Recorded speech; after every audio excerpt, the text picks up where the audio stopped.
nous voulons établir ceci dans la base de données. Alors, première chose, vous allez commenter in memory, c'est-à-dire juste je commente le bin, il ne va pas être exécutable. Vous savez? Donc, tout, ça commence par une base de données. La base de données, on va créer, dans la sécurité, on va créer un dossier des entités. Alors, entities, c'est là. Je vais créer un user et deuxièmement le rôle. Ok. Alors, le user, il doit être précédé par entity. Puisque je veux qu'il génère les getter, les setter, alors il doit avoir @data par Lombok. Puis après, quoi d'autre? On veut ajouter les constructeurs sans argument. Et on peut même ajouter avec sans argument et avec argument. Puis après, nous allons ajouter @builder. @builder, peut-être ne l'avons pas encore utilisé. Vous allez voir comment ça, on va le faire. Alors, premièrement, puisqu'il a trouvé qu'il y en a @entity, il doit avoir @id. On ne va pas générer l'id à l'intérieur de l'entité, mais plutôt, il va être établi par autre outil que vous allez voir tout à l'heure. Ok?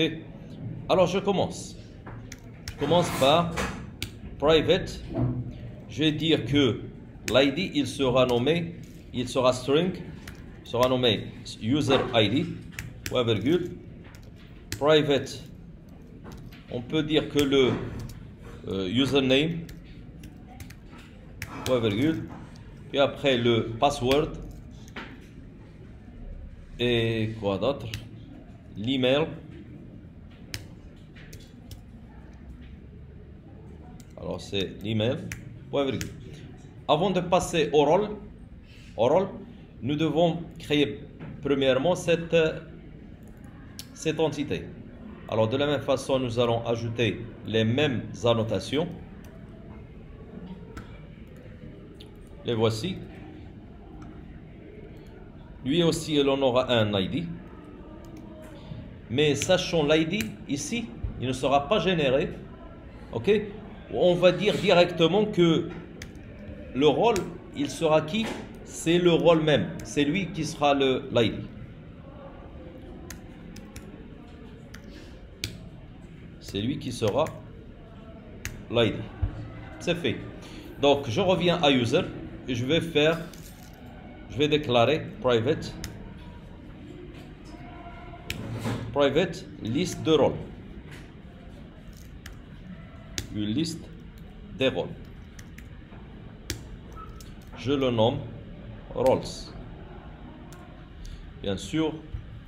Alors ici, il cherche à avoir many to many. Comme vous le savez, un user, il peut avoir un ou plusieurs rôles. Un rôle, il peut être affecté à un ou plusieurs users. Alors, je vais lui ajouter @many to many. Je vais ajouter le fetch. Pourquoi faire? Sachant que ici, on peut dire que lorsque je charge le user, il doit me charger avec ses rôles pour connaître où il peut travailler, c'est-à-dire dans quelles sont les casquettes de cette personne-là. Alors pour ceci, on va utiliser égal. Ok? C'est fini cette partie. Donc, ce qui reste, c'est quoi? C'est le fait d'établir les repositories, un dossier repositories. Dans ce dossier-là, je vais créer une interface qui va se nommer role repository et aussi user. C'est une interface user repository. Alors, il sera précédé par @repository extend. Alors, extend, je vais lui dire que il doit chercher l'entité et ici string. De la même façon pour le rôle, Alors, at repository.